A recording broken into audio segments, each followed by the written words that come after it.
I'm Kristi York Wooten, and this is the Sweet Song Podcast, where we talk about your favorite songs and the artists who write them. On this episode, we welcome Howard Jones back to talk about his new instrumental piano recordings called Piano Composed. Howard has a lot of great things to say in this chat about his influences and about how he used the innovative Steinway Spirio piano to layer the music.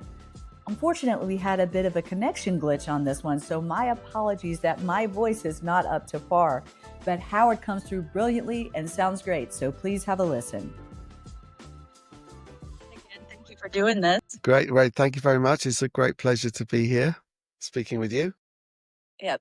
I want to get started first, a little bit about your background that people may not know. Let's talk about your first sort of inklings that piano was something that you were interested in, and then tell folks a little bit about your childhood and school years and how you played and performed piano.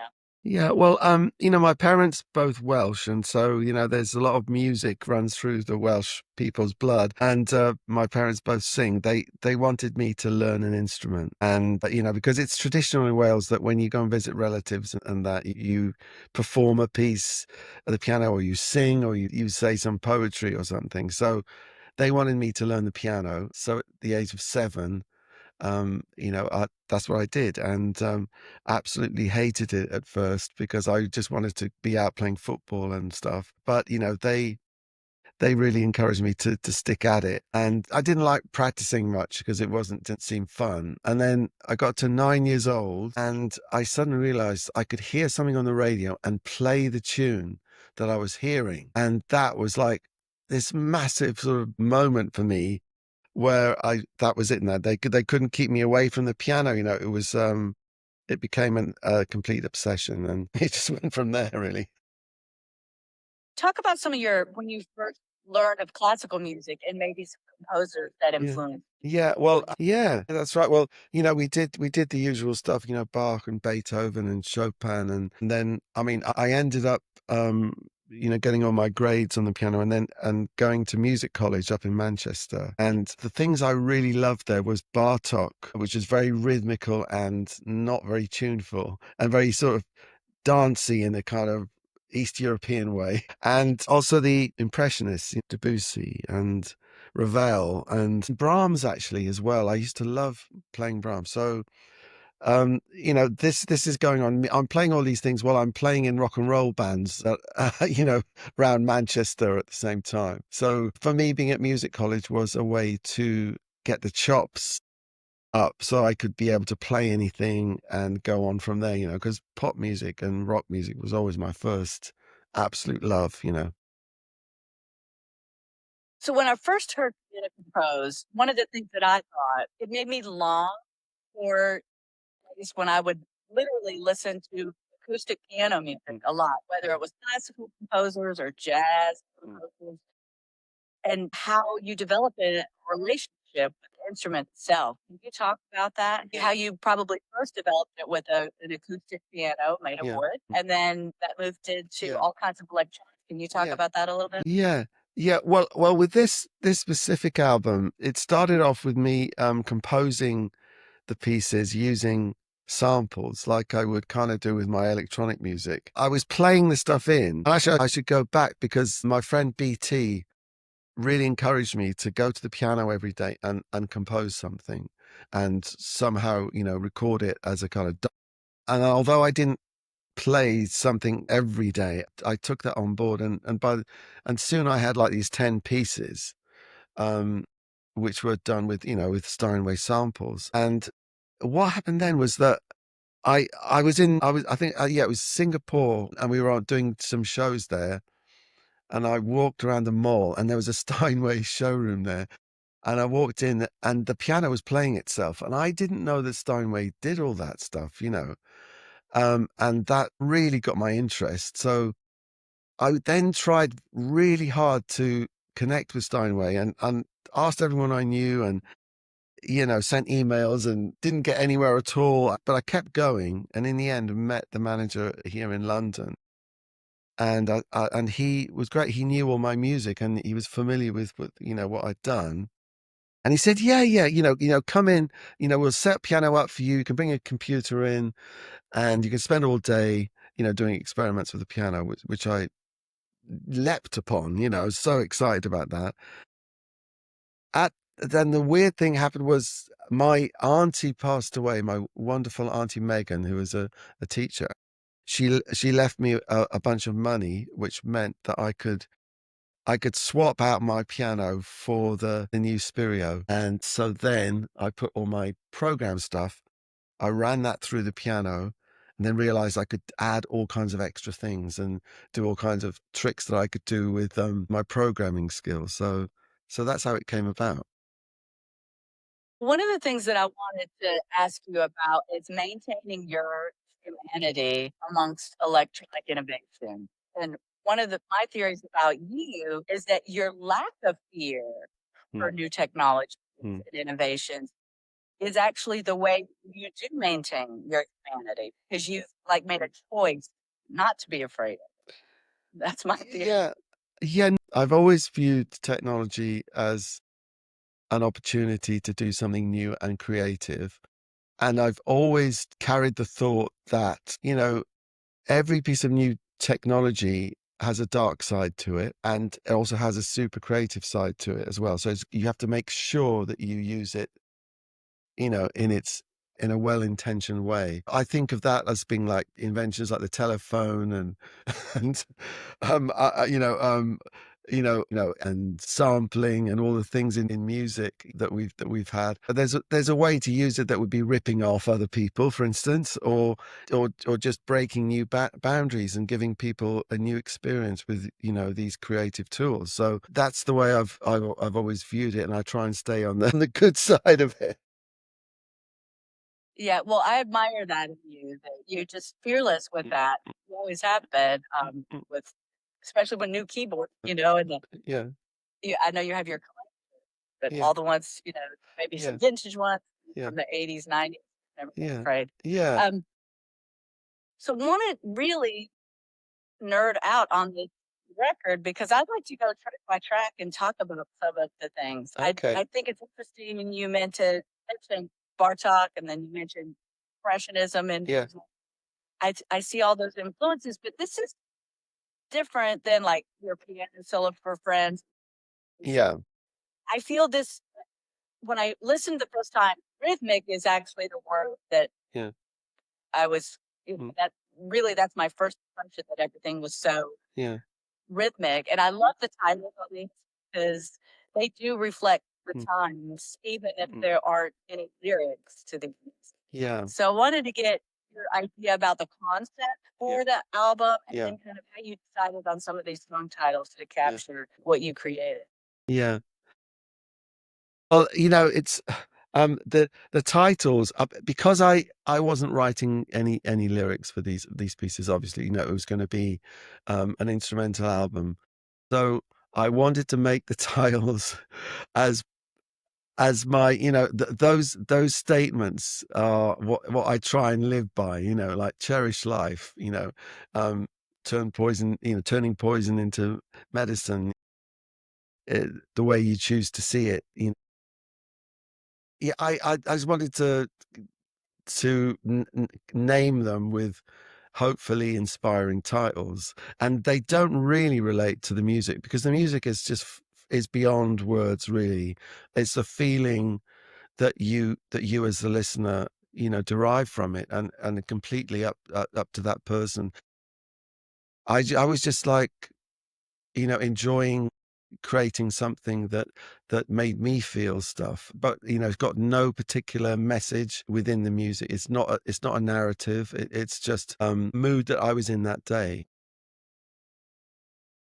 Well, there are definitely moods Mm. and rhythmically, especially like, everything is connected, Yes, yes, is a little different than what you've done before with any instrumentals. yeah. I mean, as you said before about the two previous albums I've done on the piano, they were more like improvisations that I'd done as presents for people, and gifts. I was just thinking about them when I composed them. But with this album, I really thought I should get serious about composing.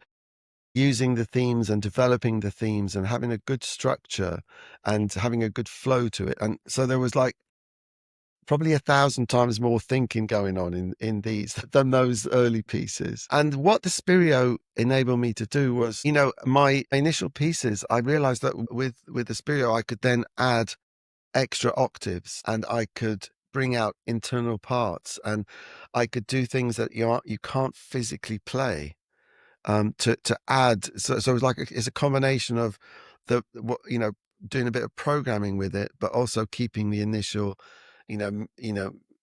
actual piano playing skills in there, and keeping all the tempo changes and all the you know the sort of fluidity of it all. I didn't want it to be on a grid. That's how modern music always is now. Everyone is going, and I really want to break free of that and have the tempos moving around and it using that device to create even more emotion in the pieces. So there's if you take something like five pianos, it's really five different themes all interacting with each other, and you couldn't actually physically play that. I mean, you'd have to have five pianos and five people to actually play that piece. So that's something that the Spirio really allowed me to take to another place. Well, I loved how you described it sort of as going off grid. Yeah, The yeah, way you write music, yeah. or typically the way if you were recording on the Spirio, can you save that to where it just prints out the sheet music for you? Yeah. Well, let me think now. I would love that it would do that, but the actual, I had to call in my friend Pete Noak, who was with me at music college, and he's a really accomplished classical pianist, and he also plays, the church organ amazingly. He's a real, what I call a proper musician. And so I said, Pete, would you help me on these? Like, because to actually translate what's being played into music notation that people can read and then reproduce themselves is quite a skill, and Pete did that so beautifully and sensitively. And what I learned from that was that when he was playing the pieces back from the music that he'd transcribed, his personality was coming through, a piece that I had composed. And I thought, oh, what, that is such a thrill. That is such a thrill. When we did the sort of launch event in London, he played a couple of the pieces. For me, it was like so fresh because it was someone else's take on it, It was great. Have you experienced that before? I No. mean, I know that covers of your songs, but this is probably something totally new for you. Yeah, something totally new. He transcribed five of the pieces. So I'm kind of looking forward to people sending me their recordings of those pieces. I'd be thrilled to hear that. I don't know if anyone will, but maybe we should put it up on social media. Say, please do it. That's a Yeah, fantastic. yeah, I yeah. think that way. Yes. I did want to ask if there will be any performances, or if you even plan to release anything of you playing. I mean, if it's just from your studio or house. Well, the Spirio does this amazing thing that, and I'm talking to Steinway about it at the moment, that so I could go to Hamburg where they actually make the European models, and they've got a studio there. So, and I could be playing that piano and it be broadcast around the world to all the Spirios that want to receive it. So the actual performance is playing on your piano at home if you've got one of these. So we thought, well, obviously, hardly any of my fans will have one of these. So what we're thinking of doing is inviting them to go to a Steinway showroom on the day I'm doing it, and they'll be able to hear the piano play what I'm playing in Hamburg. I just think that's like the coolest thing. Super. Yes. Yeah. Yeah. I did want to ask you a Live Aid question. I know we talk about this all the time, but Yeah. because the 40th anniversary is just a couple weeks away, Yeah. I know I'm going to be writing about it.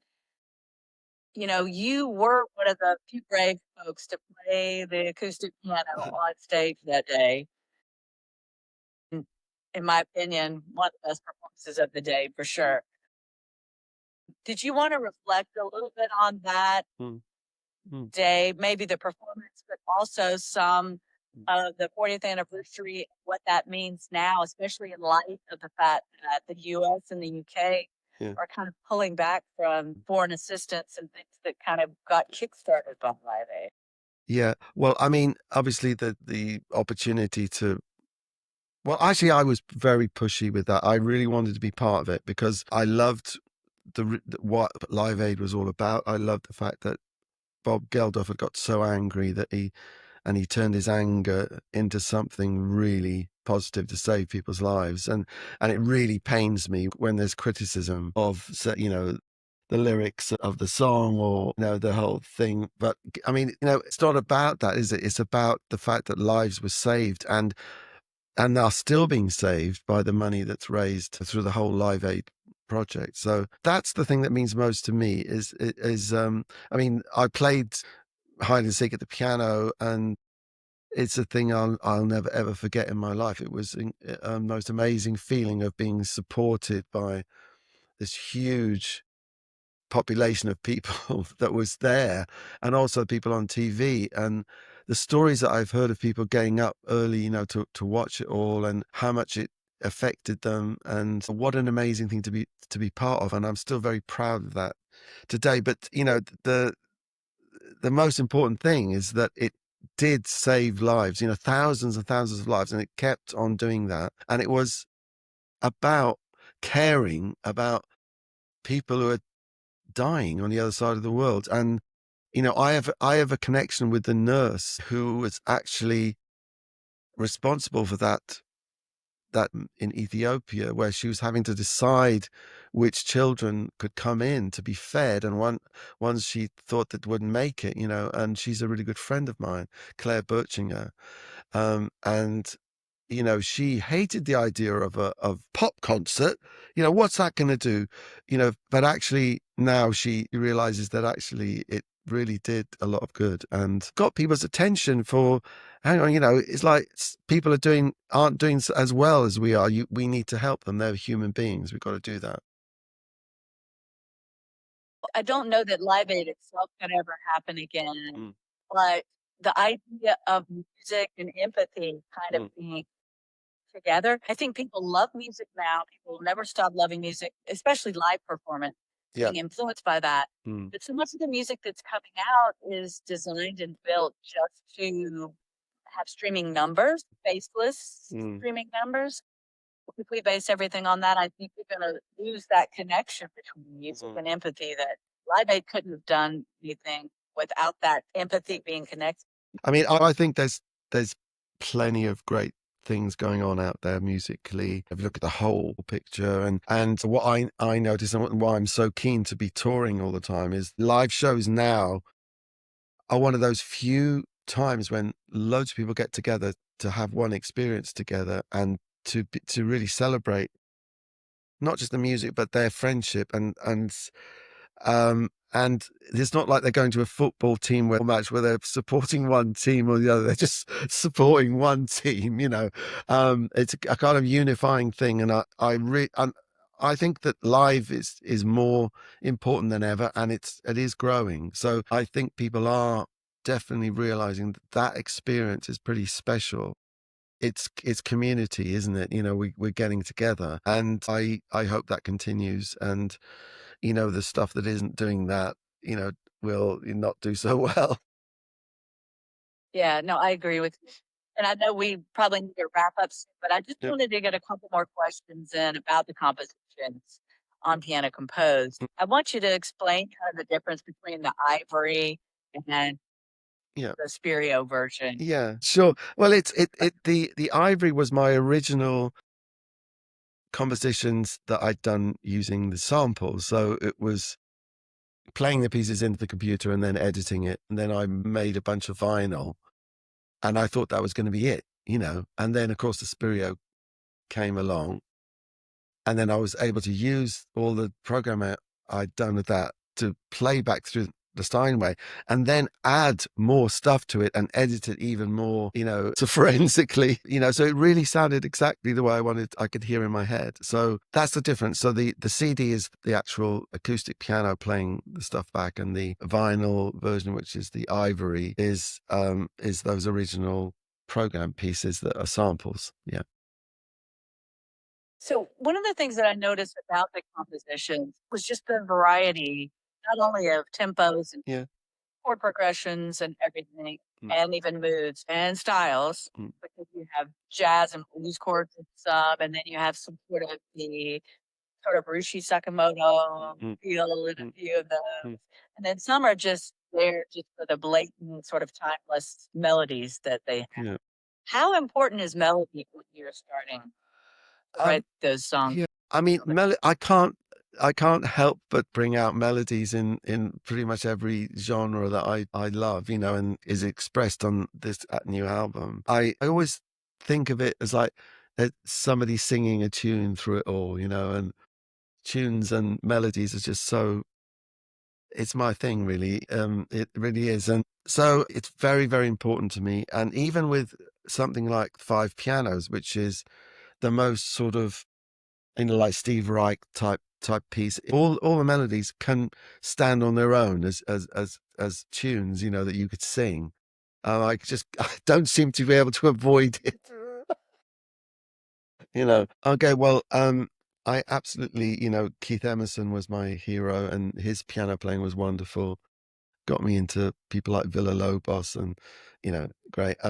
Herbie Hancock, absolutely fantastic.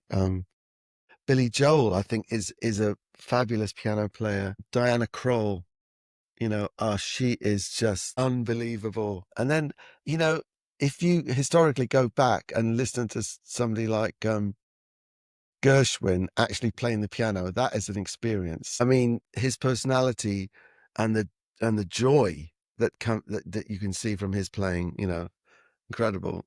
So I think that's 5, isn't it? Yeah. You didn't say Stevie. Oh well, Stevie. Well, of course, Stevie. Stevie goes without saying. Yeah, yeah, without saying, yeah. I mean, I like Lang Lang as well. Is wonderful. I think Me too. he's just brilliant. I love the way he plays Bach as well, with such lyricism and tenderness. He brings real emotion to Bach. Well, thank you, Howard. I appreciate you coming back on the Sweet Song Podcast. We have to get your sweet song Yeah, from the piano composed album. What is it going to be? Finding the Silver Lining. I wrote that and it's one of my favorites as well. I put Timeless Melodies by that. Great. Well, thank you again. That's Look forward to seeing Yes. Okay. Thank you so much, Kristi.